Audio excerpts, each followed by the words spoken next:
नमस्कार. आपण ऐकतोय नवनाथ भक्तिसार. श्री गणेशाय नमः. ओम चैतन्य गोरक्षनाथाय नमः. आजचा आपला अध्याय चालला आहे 26वा, विक्रम आणि भर्तरी.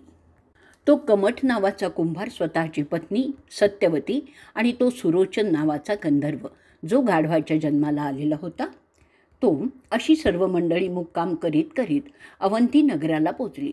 त्यांनी तिथे एक लहानसं घर मिळवलं आणि तो राहू लागला. राजकन्या सत्यवती त्याची फारच लाडकी झाली होती. तो तिला मुलीसारखी वागवीत असे. सत्यवतींनी काही वर्ष गेल्यानंतर त्याला म्हटलं, माझ्या बाबांनी ज्या गर्दभ राजांना आपलं जावई मानलेलं आहे ते माझ्याजवळ का बोलत नाहीत? माझी आणि माझ्या पतीची गाठ तरी घालून द्यावी. कमठ तिला म्हणाला, सत्यवती, पाहूया काय करता येईल ते. मग तो गाढवाला गुप्तपणे बोलला, गंधर्वराज, तुमची फार दिवसांची इच्छा पूर्ण होणार असं दिसतंय. सत्यवती पती कुठे आहे असं विचारित आहे. तेव्हा गाढव म्हणाला, मी राक्षस विधीने तिच्याशी लग्न करीन, लोकात बोभाटा नको. कमठ म्हणाला, पण गंधर्वराज, तुम्ही पशु आणि ती सुलक्षणी मानव देहधारी स्त्री, तुमची जोडी कशी काय जमणार?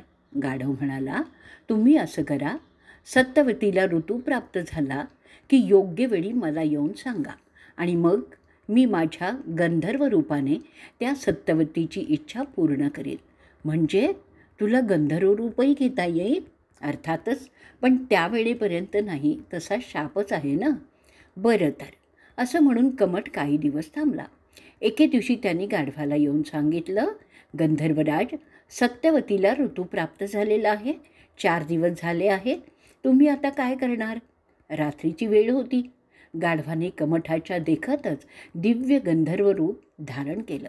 त्याचं तेज पाहून कमठ तर चकितच झाला. सत्यवती केवढी भाग्यवती आहे असे अनेक विचार त्याच्या मनात आले. गंधर्वाच्या पाया पडून त्याने त्याची क्षमा मागितली. तुमच्या पाठीवर मी किती भार ठेवला, तुम्हाला किती त्रास दिला, मला क्षमा करा.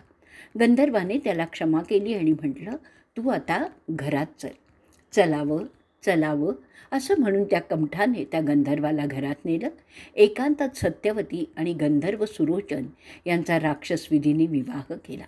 सत्यवती गंधर्वाचं तेजस्वी रूप पाहून फारच आनंदित झाली. त्यांचं मिलन झालं. सत्यवतीला पुढे पराक्रमी पुत्र होईल हे गंधर्वाला माहिती होतं. तो तिला म्हणाला, प्रिये, ज्यावेळी तुला पुत्र होईल आणि त्याला मी पाहीन त्यावेळी मी पृथ्वी सोडून स्वर्गात जाईन. तुझा पुत्र राजा होईल. विक्रमादित्य असं त्याचं नाव असेल. तो शककर्ता पराक्रमी राजा होईल. आता मी पुन्हा गर्दभ रूप घेणार आहे, तू चिंता करू नकोस. सत्यवतीची समजूत घालून गंधर्वाने कमठाला सांगून पुन्हा अंगणात जाऊन गर्दभ रूप घेतलं. काही दिवस गेले. सत्यवती गरोदर झाली होती. तिच्याकडे पाहून लोक विचारू लागले, काय रे कमठा, ही कोण आहे? तुझी मुलगी आहे का? कमठाने त्यांना सांगितलं, हो, माझी मुलगीच आहे. माहेरी आली आहे. प्रसूत झाली की परत सासरी जाणार. योग्य समय येता सत्यवतीने एका सुंदर बालकाला जन्म दिला. 12 दिवसांनी त्याचं बारसं झालं. कमठाने मुलाचं नाव विक्रम असं ठेवलं. पाळणा फुलांनी सजवलेला होता. रात्री गंधर्व प्रकट झाला. सत्यवती जवळून त्या बालकाला आपल्या मांडीवर घेऊन त्यांनी त्याच्याकडे प्रेमाने पाहिलं. त्याचे पटापटा मुके घेतले. पुत्राचं मुख पाहिलं आणि गंधर्वाचा शाप संपला. इंद्राने मातली या आपल्या सारथ्याला दिव्य विमान देऊन खाली पाठवलं. विमान भूमीवर उतरलं. मातली घरात शिरला. सुरोचनाने पुत्राला मांडीवर घेतलं होतं. त्याचं कौतुक करण्यातच तो गुंतला होता. गंधर्वराज, चलावं, विमान तयार आहे. मोह ममता आता पुरे. स्वर्गात आपल्या मूळ स्थानी जायचं आहे ना, चलावं. सत्यवती, मुलाला सांभाळ, मी जातो. गंधर्व म्हणाला, नाथ, तुम्ही बाळाला टाकून जाताय, मलाही टाकून जाताय. मी एकटी कशी राहू? माझे बाबा, त्यांनी माझा विवाह करून दिल्यावर त्यांचा आणि माझा ऋणानुबंध देखील संपला आणि तुम्ही पण चाललात. नको हो जाऊ, असं म्हणून सत्यवती रडायला लागली. सुरोचनाने तिला आलिंगन दिलं. तिचं चुंबन घेतलं. तिचे नेत्र पुसून तिच्या रडवेल्या मुद्रेकडे निरखून पाहत म्हटलं, प्रिये, रडू नकोस. मी जरी इथून गेलो ना तरी मी तुझाच आहे. तू माझी आठवण केलीस की लगेचच मी प्रकट होईन, अगदी तुझ्याजवळ येईन. विरह झाला आहे असं तू समजूच नकोस. वेडे वेडे, माझी शापातून सुटका झाली हे केवढं चांगलं झालं. मी आहेच असं समज, डोळे पुस आणि हस पाहू एकदा. त्याने सत्यवतीचं असं परोपरीने सांत्वन केलं. कमठाला म्हटलं, कमठा, तू या मुलाचा सांभाळ कर. मला तू भार व्हायला लावलास त्याचं वाईट वाटून घेऊ नकोस. मी आता स्वस्थानी जातो. मातली पुढे झाला. गंधर्व त्याच्या मागोमाग विमानात चढला. विमान आकाशात उंच गेलं, दिसेनासं झालं. गंधर्व निजलोकात गेला. इकडे कुंभाराच्या घरी विक्रम लहानाचा मोठा झाला. 16 वर्षाचा झाला. त्याला अनेक विद्या प्राप्त झाल्या. तो सर्वांच्या ओळखीचाच झाला. कुंभाराच्या ओळखीचे कित्येक राजसेवक होते. द्वारावरचे पहारेकरी होते. नगरात येणाऱ्या मालावर जकात वसूल करणारेही होते. त्या सर्वांच्या विक्रमाशी ओळखीत झाल्या. त्यांच्या ओळखीने विक्रमासही जकात वसुलीचं काम थोडंफार मिळू लागलं. विक्रम मधूनमधून पहारे चौकीवरही बसत असे. अशा वेळीच पूर्वीच्या व्यापाऱ्यांच्या आणि भरतरीच्या गोष्टी चालल्या होत्या. त्या विक्रमाने गुप्तपणे ऐकल्या होत्या. त्याने चोरांची धाड आलेली आणि व्यापाऱ्यांनी ती परतवून लावलेलीही पाहिली होती. तरुण तेजस्वी भरतरी काय सांगत होता हे त्यांनी खरं झालेलं पाहिलं होतं. चित्रमा राक्षसाला असून तो उत्तरेकडून दक्षिणेकडे त्यावेळी जात होता. तो गंधर्वच आहे आणि शापाने तो राक्षस झालेला आहे ही गोष्ट भरतरीलाही माहिती नव्हती.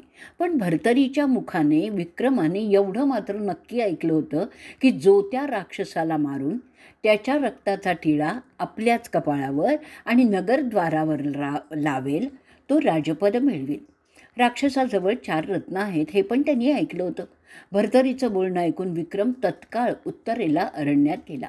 वाटेत त्याला राक्षस दिसला.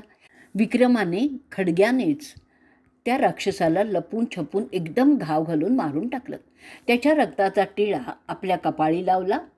तेव्हा त्या राक्षसाच्या शरीरातून चित्रमा गंधर्व बाहेर पडला. विमानात बसून गगनमार्गाने निघून गेला आणि तोच विक्रमाने त्याला शाप मिळाल्याची कथा त्याच्याकडून समजून घेतली. गंधर्व निघून गेला. विक्रमाने राक्षसाचं प्रेत तपासलं. तो त्या प्रेताच्या हातात चिंतामणी, कागद, वैडूर्य, हिरा अशी 4 रत्न त्याला सापडली. विक्रम लगेच परत आला. नगरद्वारावर त्याने राक्षसाच्या रक्ताचा टिळा लावला.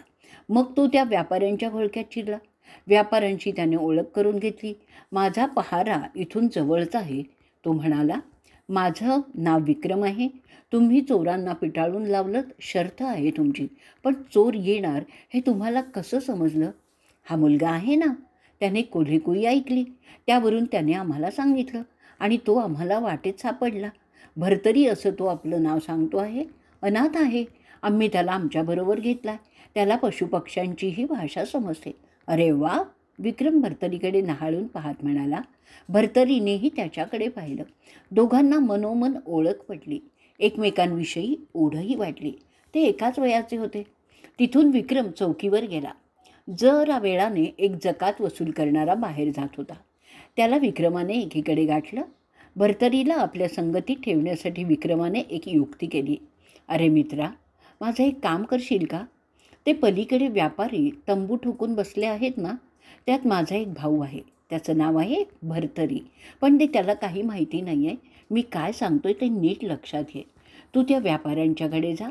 त्यांना सांग, आम्ही तुमच्या मालावर जकात घेणार नाही. पण तुमच्याबरोबर तो तरुण आहे ना, त्याला आमच्याकडे काही दिवस ठेवा. जकातीचे पैसे मात्र कितीही होत आहेत ते हिशोब करून मला सांगा, मी ते भरीन. तो जकात अधिकारी समजला. विक्रमाने त्याला द्रव्य देण्याचं कबूल केलं. त्यांनी परत आल्यावर शिपायाला पाठवून व्यापाऱ्यांना बोलावून घेतलं. मालाची यादी केली. जकातीची रक्कम किती होती तेही काढलं. भरतरीची चौकशी केली. त्याला पाहिलं तेव्हा तो अवतारी पुरुष आहे असं त्याला वाटलं. व्यापाऱ्यांना त्याने विक्रमाने पढवल्याप्रमाणे विचारलं. व्यापाऱ्यांनी मान्यता दिली. भरतरीने चौकीदारांजवळ राहावं, त्यांचं काम करावं असं ठरलं. जकात माफ होत होती. भरतरीला पण राहण्यास काही हरकत नव्हती. व्यापारी नगरात व्यापार करण्यास निघून गेले. विक्रमाला जकात अधिकाऱ्याने बोलावून घेतलं. ही पहा, जकातीची रक्कम तेवढी झालेली आहे. ठीक आहे, मी पैसे मग देईन. सध्या त्याऐवजी हे रत्न गहाण ठेवा. विक्रमाने 4 रत्नापैकी एक त्याला दिलं. ते पाहून तो खुश झाला. विक्रम भरतरीला घेऊन आपल्या घरी आला. तो आईला म्हणाला, आई, हा भरतरी म्हणून एक मुलगा आहे. मी याला माझा भाऊ मानला आहे. आई, काय सांगू, याला कोणी नाही आहे गं. एवढा गुणवान आहे, पण त्याची आई बाबा या नाही आहेत या जगात. त्याला जकात चौकीबाहेर व्यापारी मंडळीत मी पाहिला. पण आई, सगळी गोष्ट मग मी सांगेन तुला. आधी आम्हाला दोघांना जेवायला वाढ.